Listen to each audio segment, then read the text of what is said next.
After you've cheated and you're on the train headed home, and it's a very erotic scene. And well, it's not. That's very funny because sex on the train? There is no sex on the train. She had an affair in real life, yet became famous for playing a betrayed wife. She ran away from home with a boy at 15, yet spent her life boxed into the image of a proper woman. She was Coppola's muse, Laurence Olivier's new Grace Kelly, an icon of American cinema. But in 4 decades, never once took home a major award. Diane Lane is Hollywood's most vivid paradox, a girl who grew up in a taxi with her unemployed father, a 13-year-old who left the legendary Laurence Olivier speechless, a young actress who graced the cover of Time magazine as a film prodigy, only to vanish from the screen so completely that critics assumed she had burned out too soon. And then she returned, not with a blockbuster, but with a nearly wordless scene under a minute long, one that made everyone reconsider her entire career. Once again, Diane Lane did what she does best, touching others' emotions without saying a word.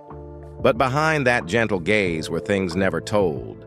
2 failed marriages, 1 arrest after a domestic violence incident with her husband, a confession of infidelity that left Hollywood stunned, and a private life so quiet people forgot she was still there, living, mothering, and moving through every upheaval with an oddly calm grace. This is the journey of a woman who walked through fame, stumbled through mistakes, and chose to keep her essence intact in a world of glitter and temptation. If you've ever loved a Diane Lane film, ever paused because of her eyes in a single frame, maybe now is the time to look back at it all in the most honest and profound way. Early life. Diane Lane was born on January 22, 1965, in New York City.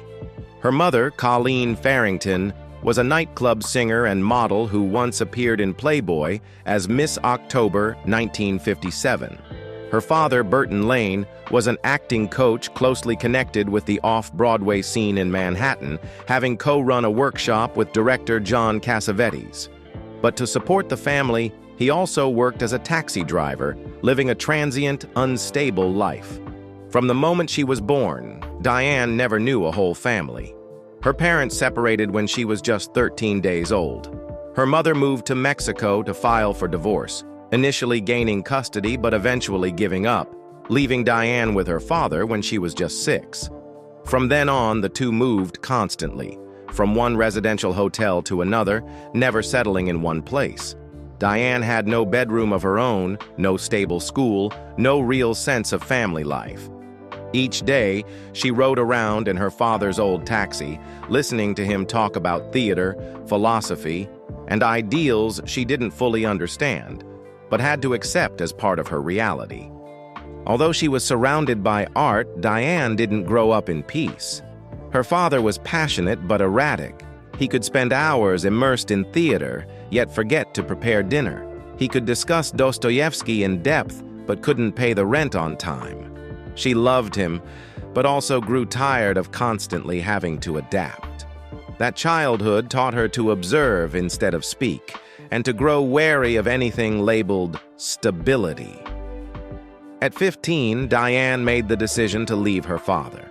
She flew to Los Angeles for a week with Christopher Atkins, her co-star in Child Bride of Short Creek. She would later describe it as a reckless act by a girl who had too much freedom too young. Upon returning to New York, she stayed with friends, paid her own rent, and completed high school through a correspondence program. It was a time when she believed she could take control of her life, even though no one was really there to ensure she could. But the most jarring turn came from someone she thought was long gone. In 1981, her mother unexpectedly showed up and took Diane to Georgia, without her or her father's consent. The incident left Diane deeply betrayed. No one asked what she wanted. No one treated her as someone with a right to choose. In her mother's eyes, the same mother who had once walked away, Diane may have been just a forgotten responsibility, now suddenly reclaimed on a whim. 6 weeks later, after her father filed a lawsuit, Diane was allowed to return to New York. But the damage had been done. She wouldn't speak to her mother for the next 3 years. During her time in Georgia, Diane lived with her grandmother, a Pentecostal preacher, in a small house in the town of Bartow. It was there she first learned to slow down, repairing lawnmowers, eating canned meats, living simply with no phone, no stage. The stillness there, in stark contrast to her chaotic New York upbringing, would later help her find balance in the pressure cooker world of Hollywood. These experiences, divorce, instability, being kidnapped by her mother, growing up in the looseness of adult neglect, left an indelible mark. They shaped a Diane Lane who always kept a boundary with the media, disliked sharing her private life, and often stepped back when things became too loud. From a young age, she had learned this one truth: no one will protect you if you don't protect yourself. Early career. When Diane Lane stepped onto her first film set, she was only 13 years old. The film was A Little Romance, 1979, and her co-star was none other than Laurence Olivier, the towering figure of global stage and screen. But the surprise was this: the young girl didn't fade into the background. On the contrary, Diane held her own with such focus, expression, and emotional depth that the entire crew had to admit, this wasn't just a cute, childlike performance. This was a real actress, inside the body of a city-born teenager. But the road to that role wasn't something Diane had actively pursued. At the time, she was simply a girl acting in a stage production at the Public Theater, Runaways. Director George Roy Hill happened to see the show and sensed something special in her. I'd never done a film, but he saw something, Diane would later recall. He didn't choose her through a conventional audition process, but by instinct, a feeling even Diane couldn't quite understand at the time. Being cast in a major film alongside Laurence Olivier felt to Diane like stepping into another world. She remembered the rehearsal in Malibu. George Roy Hill told me, "Today you're going to cry for real, no tricks, you'll do it." And I thought, me? That naivete was quickly replaced by real pressure when the production moved to Paris. But Laurence Olivier, whom she affectionately called Larry, turned out to be a remarkable mentor. Though he had been knighted, he insisted everyone call him by his first name. He told dirty jokes about the royal family, dined with the crew, and did everything he could to dismantle the walls that fame had built. "He called me the new Grace Kelly, and I'll always be grateful," Diane said with emotion. But more than that, it was his warmth and generosity toward a kid like me in my very first role that meant everything. On screen, Diane lived in every scene. Audiences loved her for her rare mix of authenticity and purity, and almost overnight, the name Diane Lane spread across America. A year later, she appeared on the cover of Time magazine under the headline, "Hollywood's Whiz Kids." The article described her as a fresh breeze in an era of cinema starved for naturalness and instinct. But for Diane, it all happened too fast. She had never imagined herself becoming a movie star. "I didn't realize I was crossing a major threshold in my life, but looking back, that was the end of my childhood." Not long after, she appeared in Touched by Love, Six Pack, and became Francis Ford Coppola's muse in 3 consecutive films: The Outsiders, Rumblefish, The Cotton Club. At 18, Diane was already a millionaire, but that spotlight came with another reality. She had to grow up faster than she wanted to, constantly brace herself to meet expectations, and rarely had the power to choose.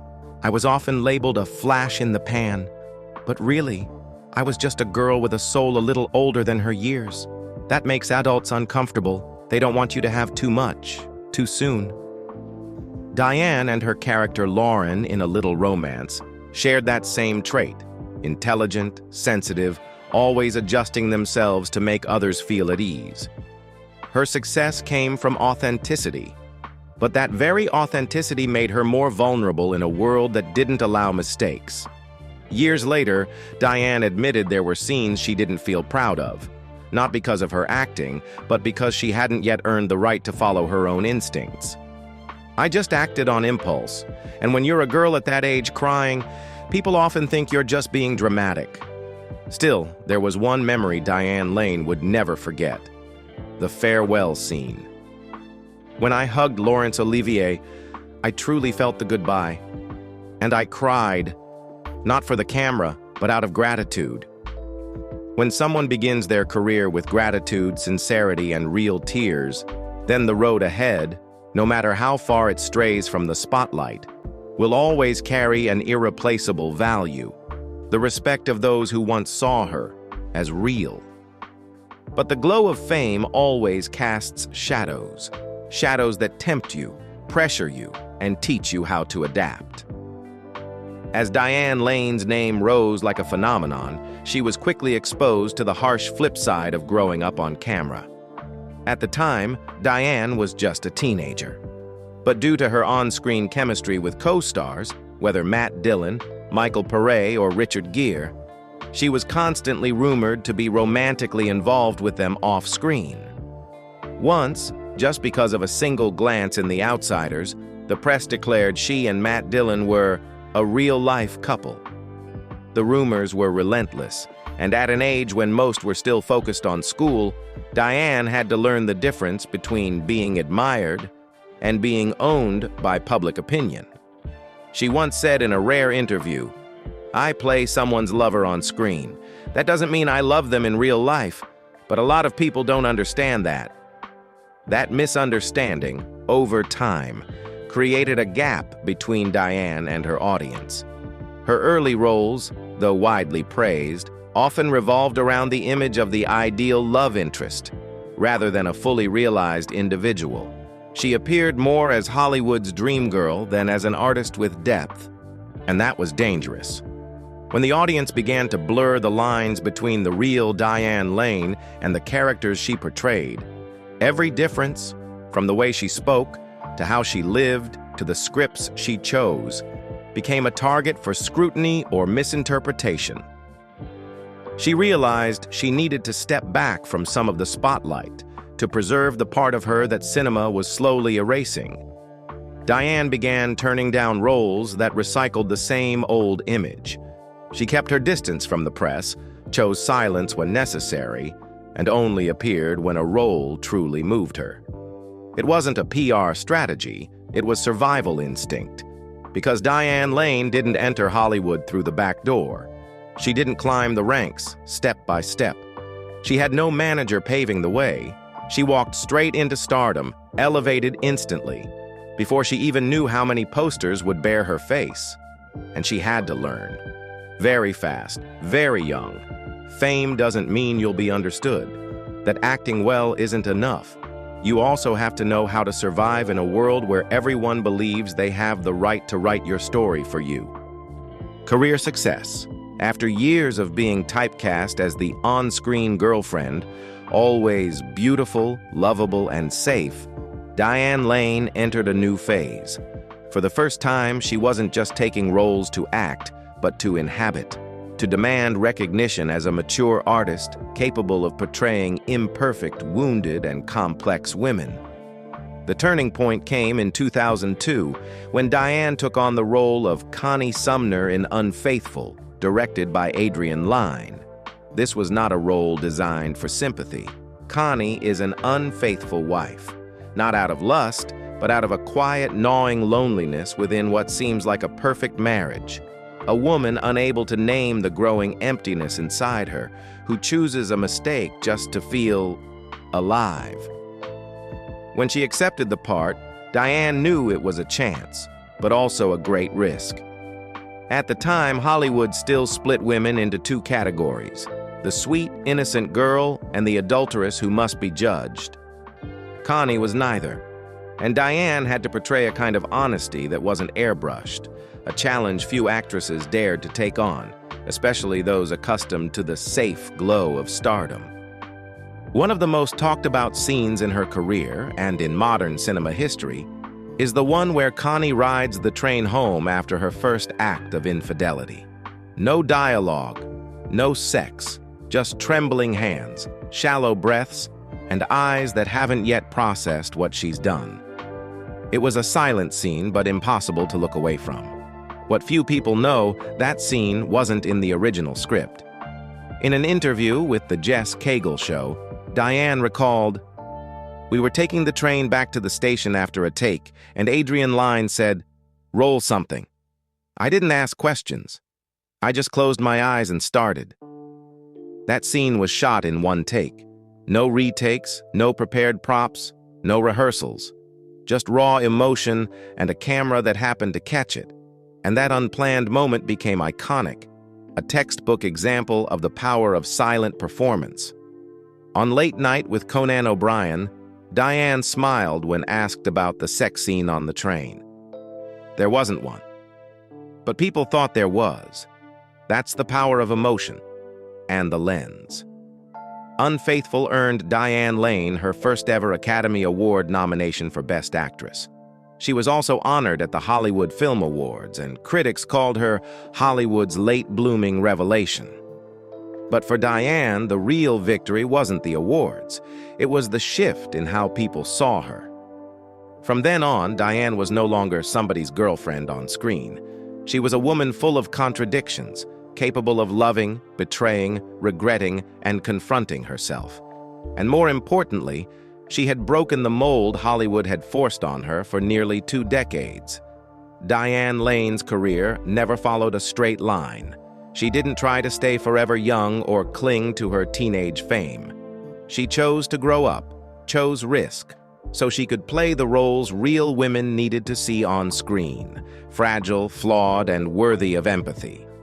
After Unfaithful, Diane didn't slow down. Less than a year later, she returned to the big screen with Under the Tuscan Sun, 2003, a film entirely different in tone, yet one that took her to another high point in her career. And this time, there were no furtive glances or suppressed emotions, but a journey of rebirth, full of sunlight, solitude, and truth.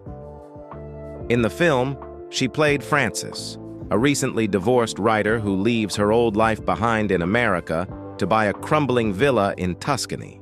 She isn't searching for love or a man. Frances is trying to find herself through clumsy, hesitant, instinctive steps.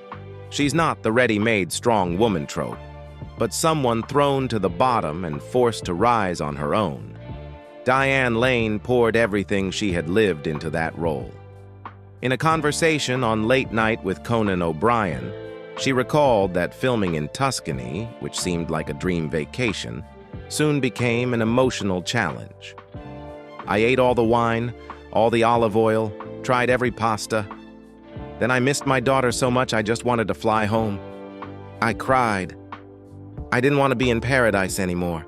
The film was shot over 7 weeks, in 14 different locations across Italy, some so remote they lacked proper production support. And in those breathtaking settings, Diane showed something profound. Women can feel lost, even in paradise. The role earned her a Golden Globe nomination for Best Actress in a Comedy or Musical, and Under the Tuscan Sun grossed $58.8 million at the U.S. box office, becoming one of the most successful indie films of that year, driven largely by women over 35. More importantly, the image of Frances, a woman emerging from heartbreak, strong without forcing it, became a new icon for middle-aged women on screen. Without dramatizing pain, without displaying weakness, Diane Lane portrayed rebirth in the most human way. Slowly, alone, but truthfully. Under the Tuscan Sun didn't just reaffirm Diane's place as a mature actress.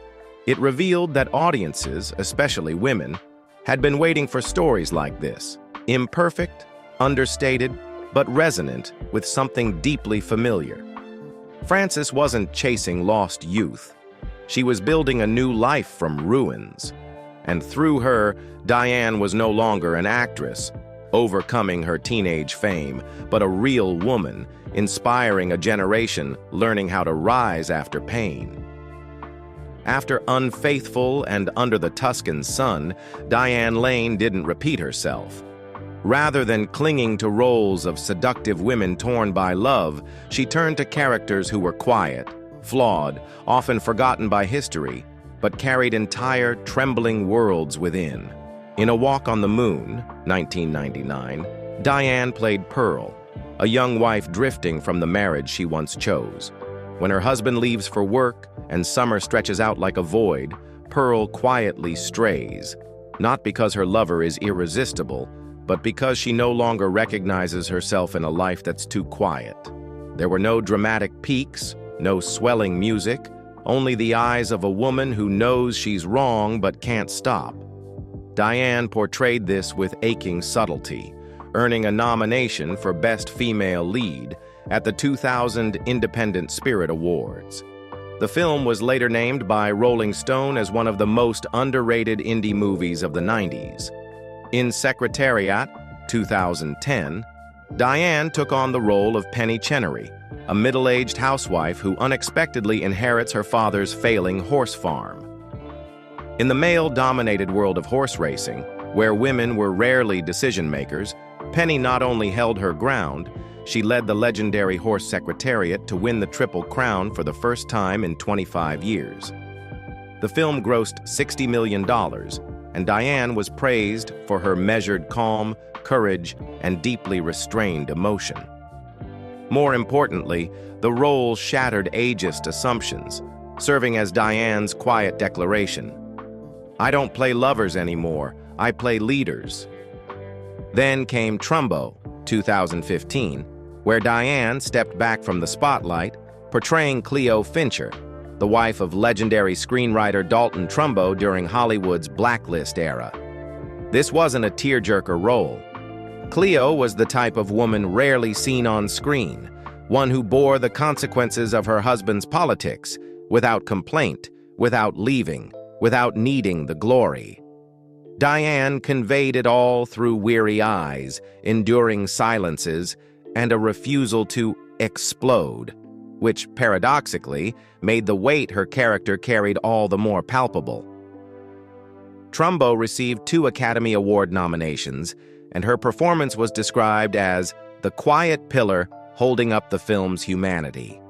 Diane didn't only bring life to quietly strong women, she also returned to romance in Nights in Rodanthe, 2008, reuniting with Richard Gere more than 2 decades after the Cotton Club.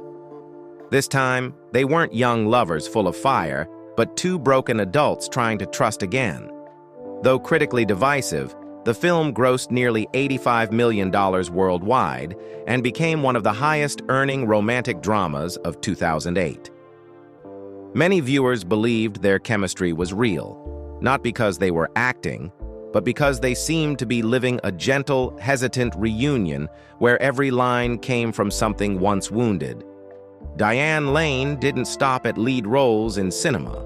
She stepped into television with a bold challenge, Cinema Verite, 2011, where she portrayed Pat Loud, the mother in what's considered America's first reality show family. This wasn't a glamorous part.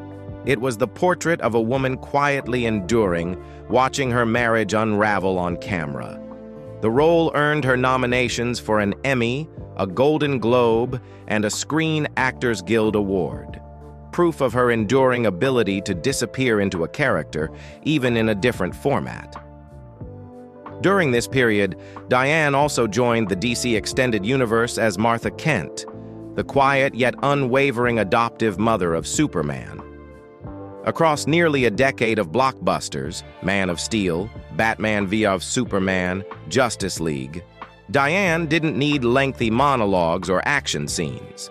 One glance, one embrace was enough to bring Superman back down to Earth as a son. The role connected her with a younger generation of viewers, all while preserving what she does best, emotional resonance without excess. In 2020, Diane returned to a lead role in Let Him Go, starring opposite Kevin Costner. The film was a sorrowful ballad of old age, sparse in dialogue, heavy with grief. Diane played a grandmother who refuses to accept the loss of her grandson, ready to confront violence to reclaim what is right. Though it was a small indie release during the pandemic, Let Him Go proved one enduring truth. Diane Lane, at any age, can still be the heart of a story. Looking back, Diane Lane never tried to force reinvention. She chose to portray what felt real. She didn't chase trends, didn't recycle past successes. Instead, she consistently embraced roles of ordinary, overlooked women, yet women who reflected the silent pain and quiet strength so many endure. Each character was a fragment of a larger theme: women judged too early, misunderstood, or entirely unseen. Without grand speeches or dramatic twists, Diane Lane showed that sometimes quiet presence and a well-timed look are enough to make the audience pause. If you've ever seen yourself in one of her performances, even just for a moment, then you understand this. Acting isn't about making noise. It's about making people believe you're truly alive, and that's what Diane Lane has always done, from beginning to end. Personal life and marriage. For nearly 4 decades in the public eye, Diane Lane has been seen as a model of poise, privacy, and dedication to her craft. She never courted scandal for attention, nor used her personal life as leverage for her career. But behind that seemingly composed exterior lies a journey of love, heartbreak, and growth, each sorrow leaving behind a quiet scar. The story of Diane Lane and Christopher Lambert began like a fairy tale. Paris, 1984. A promotional event for their respective films quickly turned into something faded. She, a young American actress at the height of youth and beauty. He, a rising European star, fresh off global acclaim for Tarzan. Neither of them was looking for love, but something ignited. Too powerful to ignore, too genuine to question. According to one witness, Lambert came to Manhattan in 1986 to promote Highlander and instantly charmed the entire crew with his wit and grace. After one interview, he invited the interviewer to a fashion party that would be full of models. But at that party, while chatting with a friend, Lambert suddenly froze. At the top of the stairs stood a young woman, not a model, but Diane Lane. His expression shifted, as if straight from a classic romance scene. Lambert turned and said, "I have to go talk to her." And he did. What followed felt like an unscripted film reel. Lambert, Diane, 2 friends, and Mickey Rourke, all piling into a limousine headed to the China Club. They had drinks, talked, and by night's end, Lambert said goodbye to the others and took Diane back to her hotel. From that night, a quiet yet profound love story began. Their romance unfolded across continents, through flights, handwritten letters, and long-distance calls in a pre-internet era. In an industry where most romances burned out in months, Diane and Christopher gave people hope for something more lasting. In 1988, they married, without media spectacle or fanfare. Just 2 people choosing each other after too much loneliness. In 1993, they welcomed their daughter, Eleanor Jasmine Lambert. She was the living embodiment of that tender chapter, a reason to keep going despite distance, work, and cultural gaps. Diane once said Eleanor was her true north in every major decision, not because her daughter needed a mother, but because the mother needed someone to anchor her in an unpredictable world. But like many beautiful stories, depth of love doesn't always mean permanence.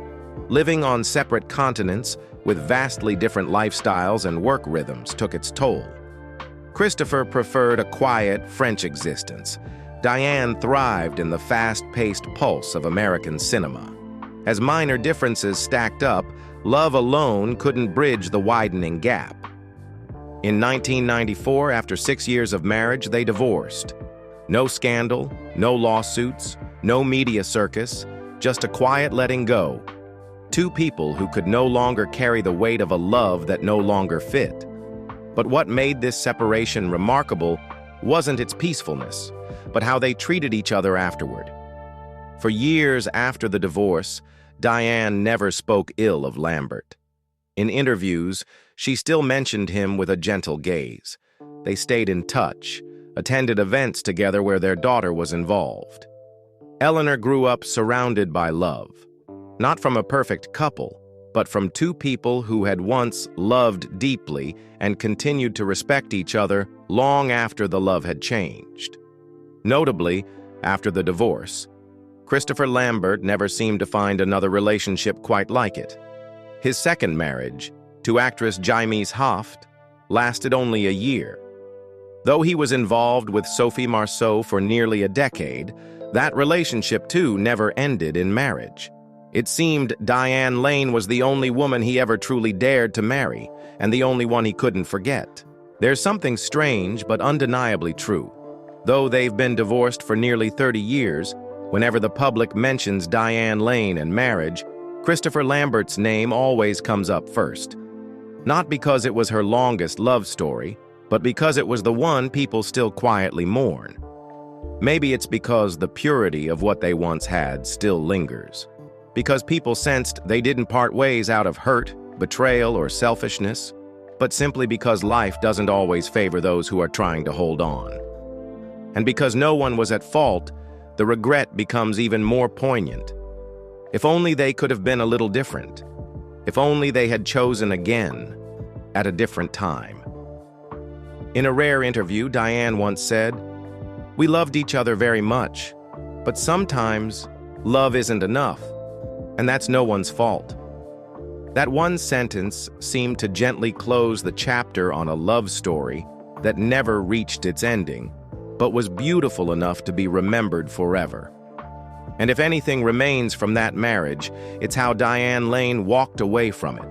Not bitter, not blaming, but with a quiet sadness and a deep gratitude that they had ever found each other at all.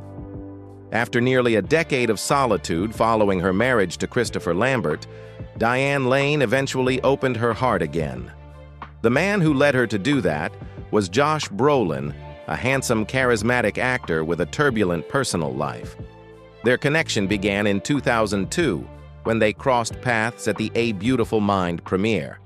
At the time, Lane was divorced, and Brolin had just ended his engagement to Minnie Driver. Interestingly, their very first encounter had happened years earlier, at the dinner table on the set of The Road Killers, where Brolin had starred alongside Lane's ex-husband. Nearly a decade later, he walked up to her and said, "Remember me?" A year and a half later, on the 4th of July, 2003, Brolin proposed. They married in August 2004 at a 97-acre ranch in northern Los Angeles. The ceremony was simple, set on a hilltop with about 70 close guests, including James Brolin and Barbra Streisand. All three children, Eleanor, Lane's daughter, and Trevor and Eden, Brolin's kids, were included in the vows. But just 4 months later, on December 20th, 2004, Brolin was arrested at their home after Lane called the police, accusing him of assault. Authorities classified it as the lowest level of domestic battery. Lane declined to press charges, and her publicist called it a misunderstanding at home. Brolin was bailed out that night and returned home, but the image of the perfect couple had already begun to fracture. It wouldn't be the last time. In 2008, Brolin was arrested again after a bar fight while filming W in Louisiana. That same year, he was filmed by TMZ in a physical altercation with Sean Penn outside a Santa Monica bar. Repeated incidents, coupled with Brolin's bad boy persona, he admitted to trying heroin at age 11, fighting when drunk, and being jailed at 19, pushed their relationship into increasingly tense, unstable territory. In a 2010 Playboy interview, Brolin addressed the 2004 arrest. "I can't excuse it, I can't fix it. Everyone knows what happened. I yelled, she said, 'Get out,' and she called the cops. Someone had to be arrested. That will follow me forever." Still, he denied ever cheating. "I didn't betray my wife. Look at her. Who would do that?" Lane, for her part, never publicly commented on the incident. In an interview with Ladies' Home Journal, she simply said, I once told Josh, a relationship that makes you face yourself, that's the hardest kind. It's not comfortable, but it made me better. But underlying tensions continued. Lane once admitted they had different parenting styles. Sometimes I'm grateful Josh is strict with my daughter, but other times I think, oh boy, she's going to come to me after this, she told Red Book. In late 2012, paparazzi captured Lane leaving the Chateau Marmont while Brolin stood alone, calling after her. It was the last public image of them together. Just days later, on New Year's Day 2013, Brolin was arrested again, this time for public intoxication. On TV, he brushed it off. It was just New Year's Eve. We were having fun. In February 2013, they filed for divorce. A spokesperson confirmed, "There's no villain here. This marriage simply ran its course." The divorce was finalized that November. There were no accusations, no fights over assets, no dramatic statements, just silence and an end. Brolin later admitted in a 2018 New York Times interview, "There's no way to explain it. The only person who could is Diane, and she's chosen not to. I respect that." He also shared that he had been sober since the divorce. For Diane Lane, it was a chapter closed. She never spoke ill of Brolin, never used the media to craft a victim narrative. She simply stepped back, maintained her dignity, and moved on. If her first marriage was a peaceful journey of union and parting, her second was a hard lesson in limits. Diane wasn't weak. She was just strong enough to know some things, no matter how deeply you love, cannot be saved. While the world long believed she was either pure or merely a victim, in 2005, Diane Lane shattered the wall of silence she had built for years with one blunt confession that sent shockwaves through Hollywood. "I had affairs with both Timothy Hutton and Christopher Atkins." Diane Lane, Esquire, 2005. No excuses. No blaming circumstances. She said it plainly, like peeling off an old, worn layer of skin, shedding the moral mask that the public had draped over her for decades. That one sentence didn't just light up the tabloids. It forced the media and her fans to reevaluate everything they thought they knew about Diane Lane's romantic past. Since the 1980s, she had been linked to various rumors. Matt Dillon, Michael Paré, Richard Gere, but never confirmed any of them. Now, with just two names, her confession suddenly cast a new light on all the others. Because if Diane dared to name those two, who's to say the list ended there? But what made this revelation so complicated wasn't the names or the number. It was the image Diane Lane had come to represent for so long. A symbol of heartbreak, of women betrayed in film, of soft-spoken sanctity. And here she was, owning up to being the one who once crossed the line in real life. That contrast between the roles she played and the person she revealed made her a far more layered figure, no longer easy to categorize. She wasn't a pure victim, nor a careless betrayer. She was someone who had made mistakes, but owned them. Someone willing to tear off the mask that show business so often demands women to wear. Some fans were disillusioned, but others believed that it was precisely her honesty that made Diane Lane feel more real than ever. She no longer needed to play anyone, not the perfect wife, the ideal lover, or the noble victim. Just a woman who had loved, erred, and had the courage to name her truths.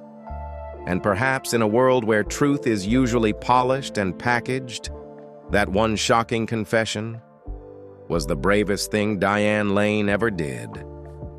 Now that you know Diane Lane once openly admitted to infidelity, without hiding, without justifying, do you still see her the same way?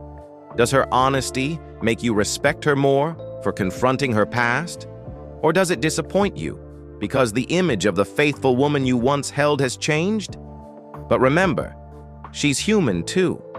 She has loved deeply, been hurt, stayed silent when mistreated, and made mistakes like anyone else.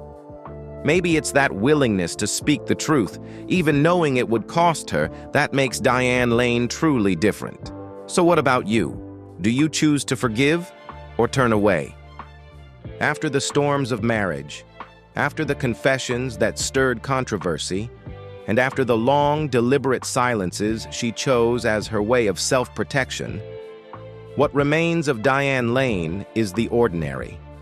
Not red carpets, not sensational headlines, but quiet, everyday moments, where the woman once hailed as an American beauty icon simply lives as herself. On screen, Diane Lane often portrayed women who wrestled with longing, endurance, and inner strength, like Connie, torn between passion and duty in Unfaithful; Frances, rebuilding herself after heartbreak in Under the Tuscan Sun; or Martha Kent, the silent maternal pillar in Man of Steel. But once the cameras stopped rolling, Diane left those emotions at the studio door. In real life, she was different, natural, down to earth, and no longer acting. In a television interview, when asked about her cooking skills, she laughed, "I'm great at pretending to know how to cook on screen. In real life, I've brought home takeout and faked it like I made it." Cute little lies like that. Unashamed of her flaws, Diane made herself relatable. An Oscar-nominated actress, a Time magazine cover star, a one-time beauty symbol, who once fumbled with a toaster oven and couldn't tell a chicken egg from a duck egg. In a 1995 Playboy interview, she revealed a quirky passion. "I'm obsessed with thigh-high boots. I have a whole collection of heels. I like the feeling of being lifted a few inches." Sensual, humorous, instinctual, that's Diane Lane when she's not in front of a camera. She collects antique furniture, walks, rides horses, practices yoga, and spends as much time as possible with her daughter Eleanor. She doesn't chase trends or headlines. She lives on her own terms, simple but never ordinary. Maybe that's why audiences have always found her real, both on screen and off. She doesn't curate an image. She doesn't issue clarifications when misunderstood. She doesn't seek pity after heartbreak. She chooses silence, as if saying, "It's enough that I understand." To some, that silence may look like weakness, but to Diane, it's strength. She's lived through 2 broken marriages, a controversial arrest, and endless rumors. Yet not once has she spoken out to defend herself. Not because she's afraid, but because she doesn't need to. Because in the end, Diane Lane's life doesn't belong to the headlines. It belongs to morning walks with her daughter, to old armchairs she reupholsters by hand, and to the unseen stillness, where a strong woman quietly learns to live in peace in a world that keeps trying to define her by her past, legacy, and impact. Diane Lane has never been the kind of star who constantly graces the front pages. She hasn't relied on scandal or media campaigns to stay relevant. Instead, she's chosen a quieter path, devoted to her craft, her characters, and to real emotion. Audiences remember her not because she's always in the spotlight, but because every time she appears, she makes you believe that the women on screen could be your mother, your sister, or yourself at some moment in life. Though she started young, starring opposite Laurence Olivier at just 13, Diane Lane never chased fame with urgency. Over 4 decades, she chose her roles with care. She never repeated herself. From Connie in Unfaithful to Frances in Under the Tuscan Sun, each character carried a different kind of pain, a different journey. And Diane treated every role, every scene, as if it truly mattered. One director once said, "She doesn't need many lines to express herself, just one look, and it's enough." Perhaps it's that restraint that makes her so distinct, especially in an era where everyone is trying to make an instant impact. Outside of film, Diane has quietly supported several social causes, including poverty alleviation through Heifer International. She doesn't talk much about what she does, nor turn it into a personal brand. But those who've worked with her see the sincerity. No theatrics, no performative gestures. Diane Lane doesn't have a shelf lined with golden statues. But she has something far more lasting, the trust of her audience. When she smiles, people feel at ease. When she goes silent, something deeply familiar rises in us. She doesn't need to leave a legacy in the traditional sense, because the way she lives and works has already become one. Current life. No longer at the center of tabloid romances or box office headlines, Diane Lane now embraces a slower, more intentional rhythm, true to the way she's faced every storm over the past 4 decades. She still acts, but not to maintain a brand or please an audience. She acts because it's an inseparable part of who she is.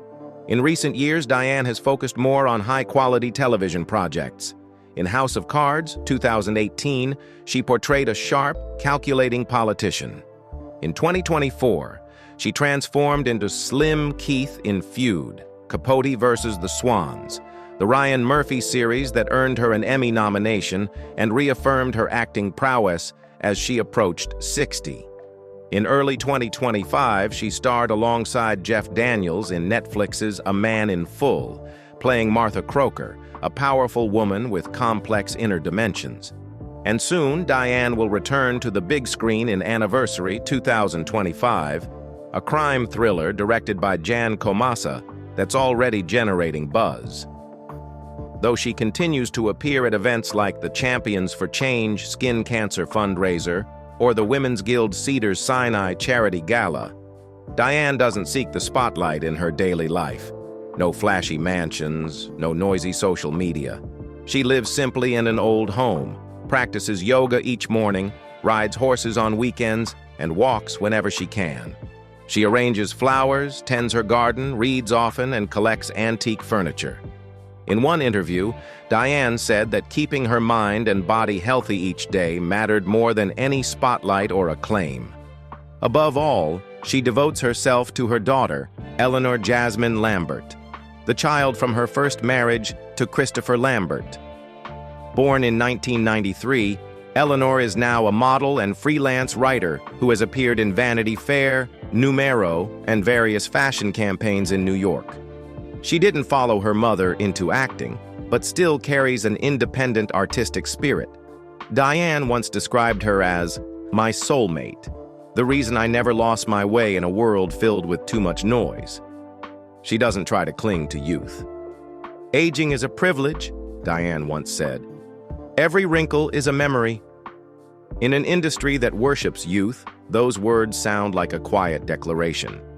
No cosmetic surgery, no attempt to chase fading fame. Diane Lane chooses to age truthfully. And it is precisely that honesty that makes you stop and look at her one more time. Diane Lane is one of the rare actresses who emerged from the glow of teenage stardom without losing herself to the relentless machinery of Hollywood. She never relied on flashy PR campaigns or commercial roles to stay relevant. Instead, she built her career through selective choices, emotionally resonant performances, and a fiercely private life that refused to bend to media expectations. Looking back on her journey, what makes Diane Lane stand out isn't some explosive breakthrough, it's her persistence and quiet resolve. She may have faced personal controversies, but never used them as tools for publicity. She may have stepped away from the spotlight, but she always returned with roles that proved a seasoned actress still evolving in her craft. In a Hollywood that's constantly shifting, Diane Lane is a portrait of endurance, discretion, and integrity. She may not have an Oscar on her shelf, but she's earned something far harder to come by: the enduring respect of audiences across generations. What about you? What do you think has carried Diane Lane this far? Talent, strength, or honesty? Share your thoughts with us in the comments. We'd love to hear your perspective. And if this story struck a chord with you, don't hesitate to leave a like. It's the only way we'll know you're here, and that people like Diane Lane still matter. Don't forget to subscribe and hit the notification bell so you won't miss the next story about the legends you love in the world of Hollywood.